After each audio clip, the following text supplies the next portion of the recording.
everybody. This is Reputation at Stake. I'm Pep. I'm Fish. Surprise. And we just wanted to give you a quick burn down list of our quick, easy top 10 tips to keep carnivore simple. So keep it simple, silly. Yes. Kiss. K-I-S-S-I-N-G. So my first tip is eat meat. Eat only meat. Eat meat. As much as you can without like skimping or trying to diet, just keep on eating. Right. If you need 3 hamburgers to feel full, eat 3 hamburgers. If you need 6 to feel full, eat 6. Like, you just need to eat meat, especially when you're first starting out. Okay. All right. So eat meat. Eat meat. Yeah. Burger, steak, whatever. Chicken thighs, chicken wings with the skin and the fat. That's really good. Yeah, skin. And you really want fat. You don't want to eat lean. And if your meat's lean, like when we first started out, we got some really special steaks, and they did not have a lot of fat, so we were covering that meat with butter and eating it with eggs. So you do need a lot of fat when you first start out, which leads to step number 2. 1 second. No breading on the. I know she said skins. I just want to make sure that I used to think, hey, that I can have breaded chicken. Turns out you can't. Yeah, you need naked chicken. Yeah. Anyway, just a little thought there. Yeah. And by the way, dry chicken breasts that are boneless are really dry. If you can get it down, it's really sad. Go for it. But I can't. It's hard. Yeah, maybe with a stick of butter and some ranch dressing, or kind of like how you eat shrimp. You know, like I don't know. A spoonful of butter and then a shrimp. Yeah, that's tricky. Yeah. Go ahead. Number two, salt. This is yours. Oh, okay, salt. So my biggest problem was that I want to make sure everybody knows the lesson I learned was when I got on carnivore in the very beginning, I was doing great for like 2 or 3 days, and then I hit a brick wall. It was a Saturday. We went to Walmart, got out in the parking lot, and we were headed in at like 9 a.m. We were going to get groceries. And I could barely move. Like I was really tired. I felt like I was going to collapse. And I said, I can no longer do this diet. I'm done. And she looked at me and said, all you need is salt. And I kind of laughed because it sounded so stupid to me. Like, that's like, all you need is, I don't know, garlic and you've got like an open cut. So in my mind, I was like, I need more than salt. But I'll just try what she said. So we got some salt, some water, drank it, put it down. And all of a sudden within 5 minutes, it was like everything was moving. I was alert. I could do math. I mean, I was moving around and I was thinking, okay, so on this diet, it's extremely important that you have salt nearby, especially in the beginning when your body is dumping a lot of salt to process your carbs all the water weight. Right. And then I think over time you might not need as much salt, but you still should be replacing and getting electrolytes. So, right. Everyone's body's different. So I got to pet the dog.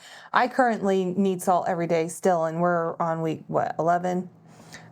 So every day I have an electrolyte drink. Like every single day I need it. But you seem to only need it every once in a while, right. Or if you do hard physical labor, like if you mow the lawn by hand or something like that.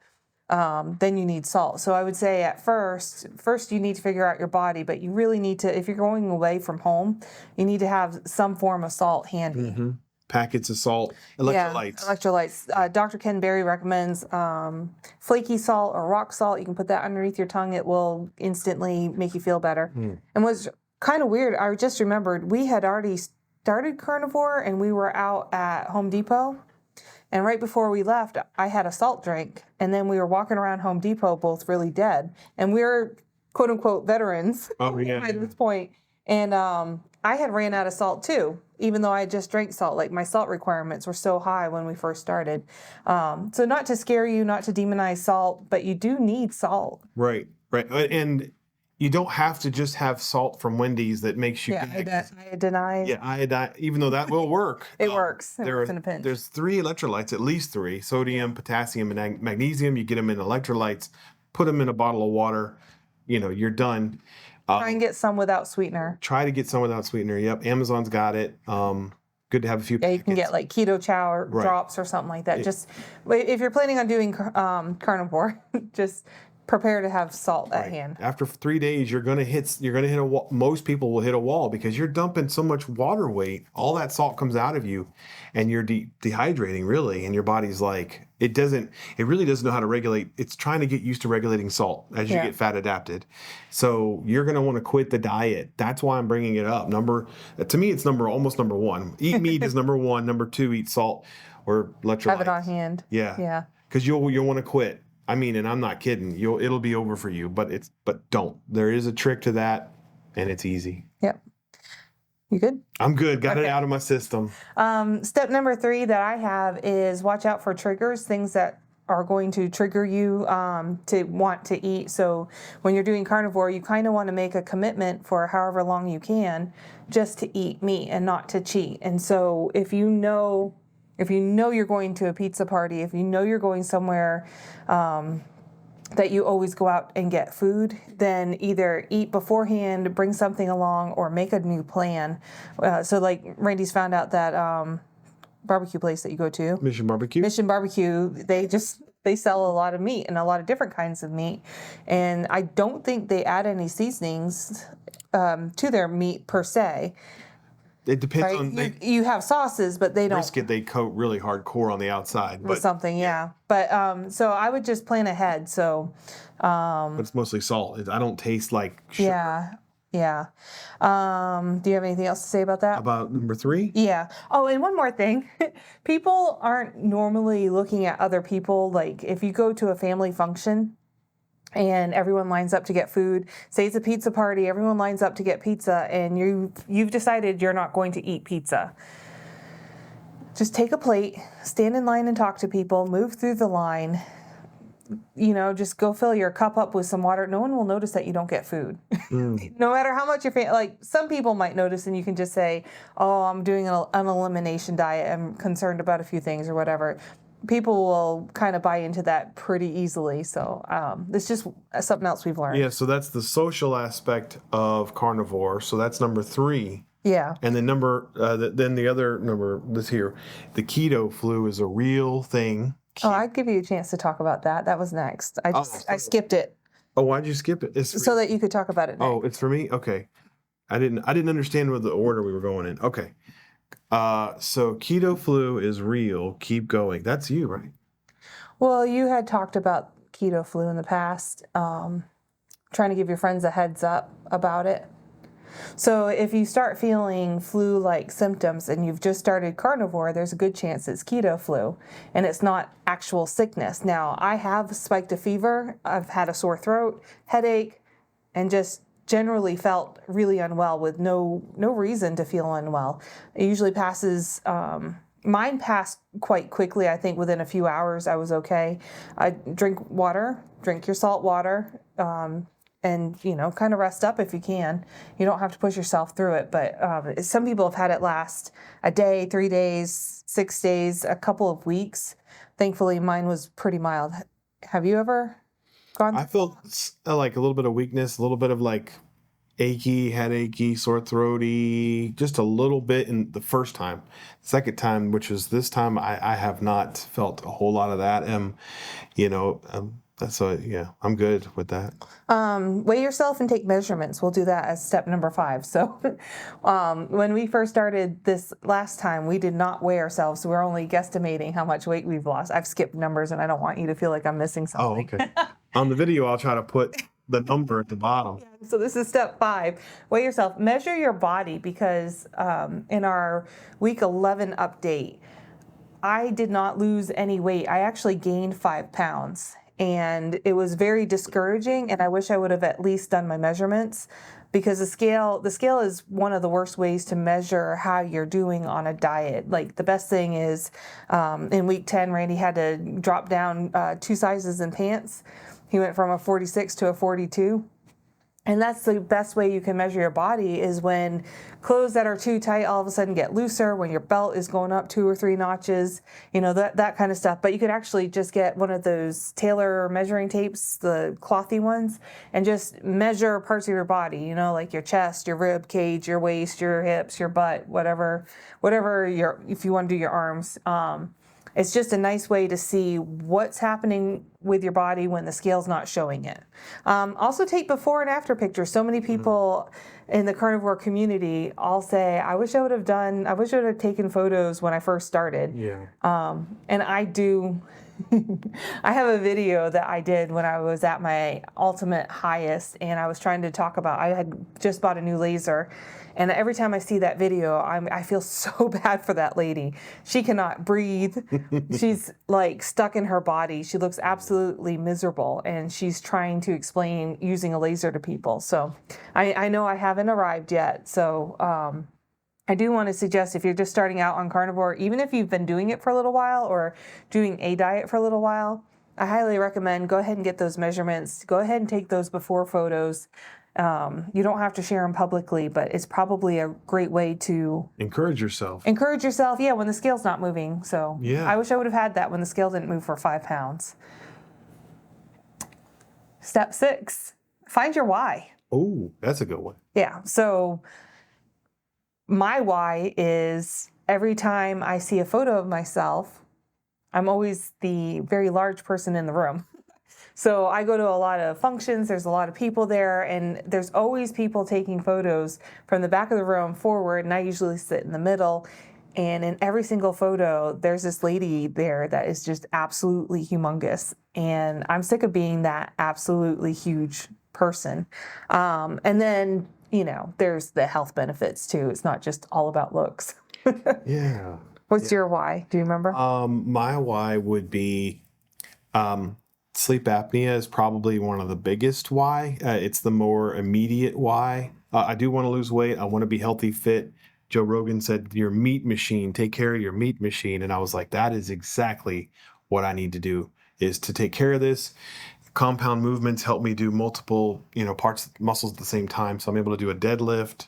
If I get back on that. I feel like you're suffocating when you lay down. Like when you're on your back, you always felt like, because you were always raising the head. We have a bed that moves, and you were always raising the head of the bed up. Right, because sleep apnea, the only way to really describe it is that people get so overweight that their body, their fat, their skin, around when they lay down, start to collect over their throat, over their neck, and it's just enough that it actually weighs down and closes the airway, and so it's just like someone strangling you. For some of us, for me. Yeah. And it feels like when I would wake up with sleep apnea, I didn't get good sleep, so I was grouchy. My eyes felt swollen. I had a headache down the center of my skull.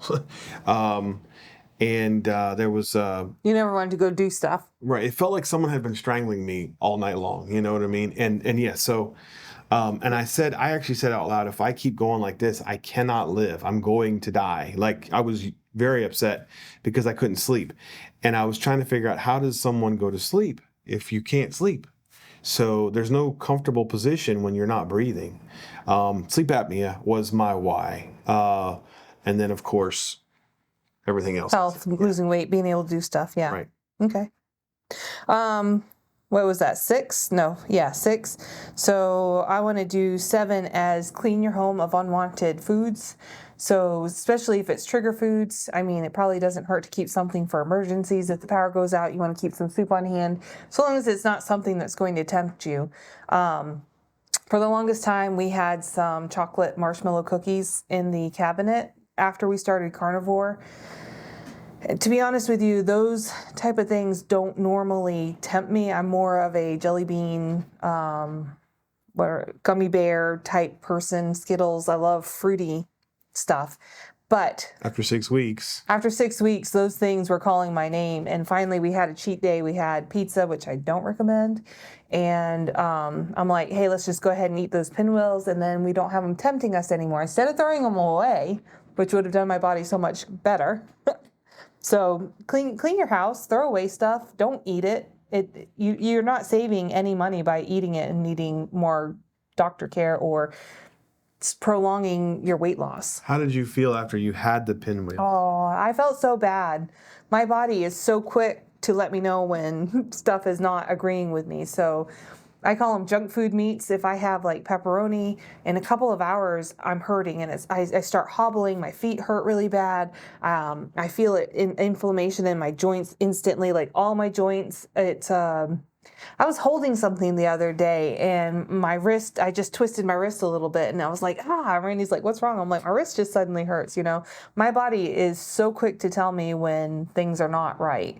You don't get that way, on the other hand, like super quick, right? Like you might notice you're a little bit more sluggish, but you don't get inflamed. Right. Sluggish in the sense of, I don't want to do nothing. I don't have any drive. I lose my drive after like eating garbage, sugary carbs and stuff like that. I start to feel like I don't have motivation, don't have drive. I just assumed I was lazy and I needed to deal with it. So I would get angry to get energy from adrenaline. And that does work a little bit, but you become kind of miserable a little bit. You're probably low like testosterone, and then when you're on meat diet, that tends to really help. Once you start getting rid of all that garbage, you don't have to deal with that lazy, lethargic feeling. Yeah. What were we on? 7, so this would be 8. Yeah. Which Randy doesn't agree with me on this, but I'm going to say it anyways. Give yourself 90 days on the carnivore diet. Just go whole hog. Do the diet to the best of your ability. It's okay to trip, and it's not okay. Don't trip and fall. But if you do have pizza, if you do have pinwheel cookies, if you do eat something that you shouldn't, just the very next meal, make sure it's meat. You know? It doesn't even have to be the next day. It could just be the next meal. Yeah, your very next meal, make sure it's correct. You don't have to fail the whole day. You can just fail one meal and then try again. Right. The reason why you mentioned that we disagree is because we talked about it offline, is that I've got people at work who just needed to try it for, 1 week because they didn't believe at all that they could even do that. And I said, it is possible. And at the end of 1 week, you will gain, even after 3 days, you will gain the confidence. Okay, I can actually eat just this. Have some salt. That was the thing, really, is get past salt. That's what I'm really saying, is get past the salt barrier. 90 days, you're getting past the this is a way to live barrier. So there's multiple barriers. Yeah. Keep going. And so if you won't commit to 90 days, can you commit to 30 days? Can you commit to a week? Like whatever it is that you can commit to. I say 90 days because, we're at day 77 and I've broken out in this rash, and I would hate to quit now and not let it cure. And, I've lost 31 pounds. He's lost 28 pounds. Do you really want to stop losing weight when you're losing weight? So that's why I say 90 days. And then it's almost like once you get past the first 3 weeks, you kind of lose the temptation of always needing something. You kind of it gets bearable. It gets bearable. Find your why, take pictures, find a support group. So this would be 9. I would suggest finding a support group. There's tons and tons and tons of videos online, on YouTube. Some of the ones I recommend are Dr. Berry, Dr. Chafee, Steak and Butter Girl, Zero Carb Life, Homestead How, Frigno Freedom, and Carnivorous Me, I think, and Laura Spath. Those are the ones I find the most encouraging. Homestead How, he's always on there. He's always talking about carnivore. Dr. Berry, he's pretty much just calm about everything and doesn't change things up. He doesn't try new things. It's just eat meat, and then all the doctory stuff. I really like Dr. Chafee because so many people are like, what's my blood sugar doing? What's my ketones doing? What's this doing? What's that doing? And he's like, it doesn't matter. You're just going to eat meat. Your ketones will figure themselves out. Your blood sugar will figure itself out. So I just like that calm, he's, and both of those doctors have been carnivore for several years now. So I know my Zero Carb Life, she's been carnivore for 12 to 13 years. So. Okay. It is possible and sustainable. So that's Find Your Tribe. Did you have anything to say about that? Finding your tribe. YouTube, talking to you, and then, doing it. We're also getting our family on board. They're becoming our tribe. So my mom has always kind of done carnivore with us. And even when we gave up, Mom struggled with carnivore. I was so proud of her. I think my brother currently is trying to do carnivore, and your sister is carnivore-ish. Yeah. And I mean, meat-based. diet for sure. I want people to want to do it, and if they don't want to do it, and I'm just like pressuring people, then I don't like that. I don't want to do I that. pressure people. Yeah. I pressure people. I'm so bad at that. So like, my mom will say, so and so's struggling with this, and I'm like, meat diet, meat diet. And then if I know the person, they're gonna get text from me, and I'm gonna find Yeah. carnivore videos like, hey, have you heard of this? Hey, look at this person was struggling with that, and they, all these things. I just, if you see someone drowning, when you throw them a inner tube or something, a flotation device, like, and if you really love that person, you'll hang on to the other end of the rope.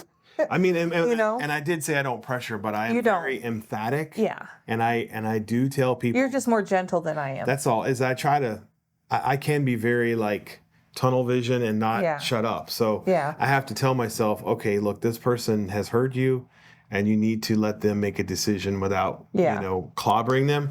But the evidence is that here's the killer part is that the carnivore diet, from all the way from Dr. Atkins till now, right? This whole concept of eating meat, it's been doing a bang up job. I mean, that's the wrong word. An amazing job. There's tribes. I mean, there's proof of tribes. Eskimos and Plains Indians. Yeah. And what was that? Begins with an M.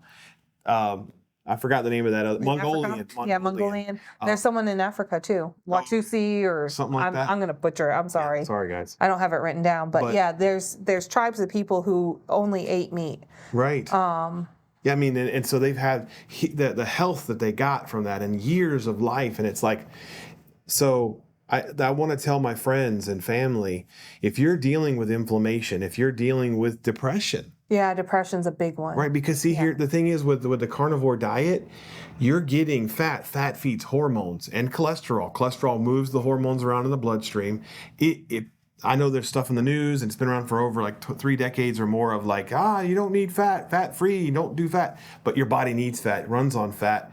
It gets energy from fat. It creates fat. It doesn't. Yeah, no, fat creates fat. Yeah, well, isn't that bizarre? No, like in pigs, you feed your pigs skim milk to fatten your pigs up. Well, because they're getting the other side of the milk. It's like calories, sugar, the sugar. But what I want to nail down is, if you've got all these cases of people getting healed, and then you've got friends and family who are struggling with inflammation, diabetes, thyroid, just all these disorders, depression, and then the pharmaceutical companies make money on doling out all this stuff, right? These meds and everything. And you're just like, but wait a minute. And then they're trying to balance out how much of a dosage of what to give different people.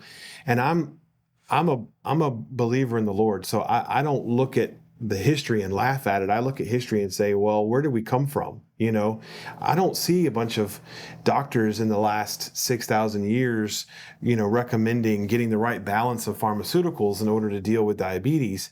I'm looking at it as a systemic problem, if you get that word out, and saying something's wrong with the American diet. Yeah. I mean, other countries won't even allow certain food from America on their like Kraft macaroni and cheese with all the food colorings and the fakeness. Yeah. So even shredded cheese, I almost said shredded sugar. Yeah. Even shredded cheese has cellulose, which is a form of wood. Wood. You get it from trees. Wood in your cheese. So I know there's probably there's probably some people out there that would say, look, there's a level of like conspiracy theory or overthinking or people looking for the devil when there's none, a witch hunt. But there's a balance between the extreme and then not looking at all with your head in the sand. And down the middle is you need to make a change because you're dying. You're going down a path. You're eating the American diet and it's not helping you because the doctor's telling you, look at all of your numbers, your blood work, and it's really bad. Now, but they don't really know everything. No one does. And they give you these pills, and the pills move the numbers around, but you're really not dealing with the true problem of your health. If you want to be healthy, you do what God created, which is, you're eating, the food that's there, the proper food that's not been messed with. I think one more thing about doctors, which it's not fair, is they have to prescribe certain things. They're not allowed to tell you certain things. I'm not a doctor. So I'm not quite sure how that works, but I know somehow the insurance company is pulling the strings of that doctor and what they can and can't do. And I find that so frustrating because, the doctor takes the oath of do no harm. And if you're just prescribing stuff and it's not in the best interest of a human, it's kind of scary to know that someone else is pulling his strings. So there's that. So my point is, find your tribe.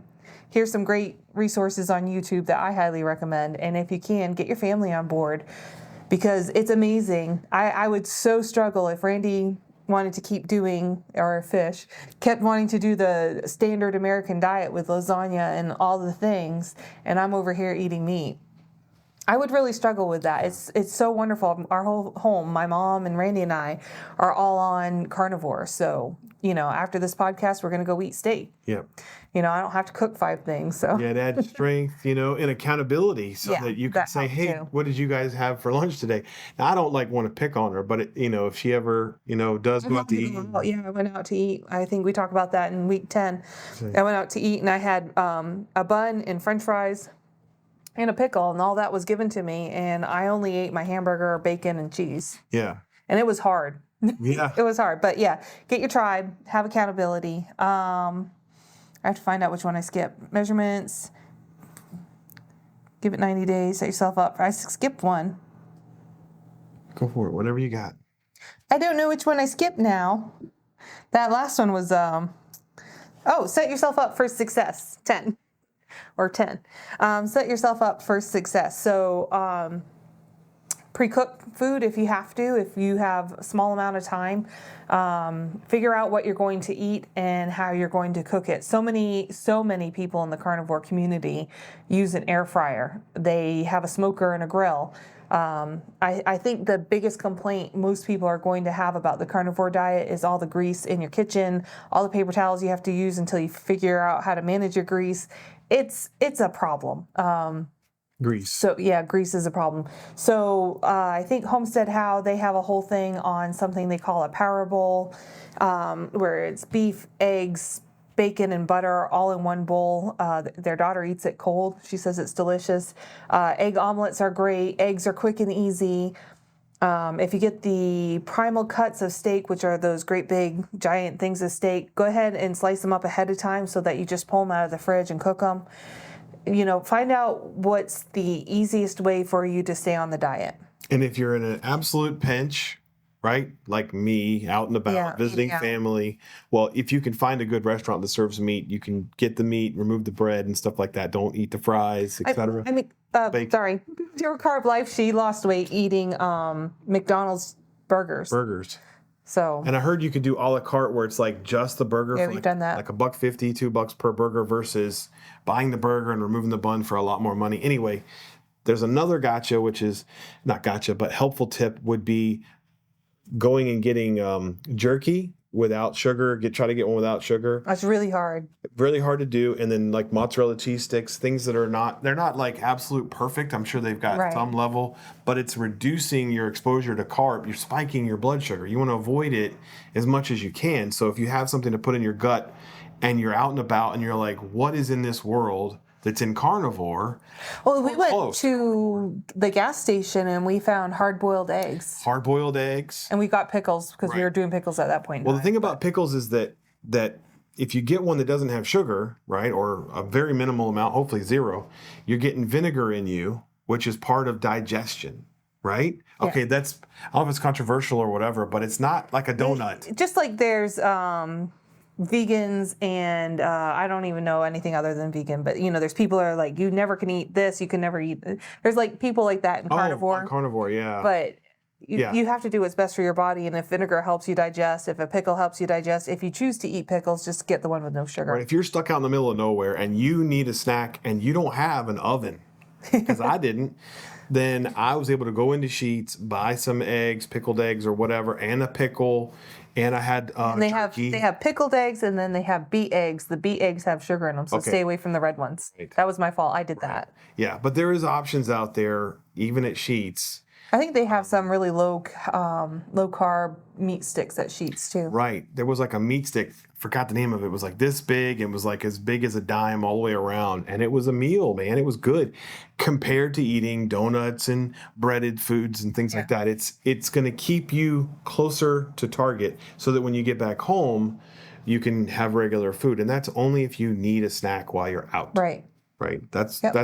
that's my survival tip that I found out the hard way. Yeah, try and hit a grocery store instead of a gas station. They'll have better options. But Oh, yeah. if you're desperate and you just need something for a few hours, you can do that. And if you do hit a grocery store, you could probably get some of the deli meats, but Yeah. they're not like the best on carnivore. No. But they're still better than I call them junk food, like pepperoni, deli meats, meat sticks. I call all of that junk food. But if you're rich and you are planning ahead, you can get something which we haven't tried yet called Carnivore Crisps.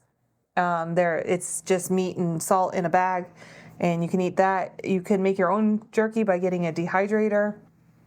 But if you plan ahead, that really helps, and then know what makes you feel optimal and what hurts you. But it's all about planning ahead. Oh, okay. Okay. Cool. But if you are caught, say all of a sudden someone passes away and you're driving 8 hours and you didn't have a chance to plan, Right. then hit up the gas station and look for pickled eggs and Yeah, like if you're going on a plane trip or you're a real estate agent and you're going out to show a house that's 2 hours away, you might want to bring some Slim Jims. Well, whatever. yeah. Or when you're on carnivore long enough and you have that 4-hour round trip drive, you can just kind of push it off and make it home and have steak. Yeah, you will get hungry on the carnivore, but it will not be as bad as. Oh, you can also have pork rinds. You can find them if you can find plain pork rinds. Yeah. From like sheets, you can eat them. We get the big old barrels of pork rinds and dipped in sour cream. Oh my gosh.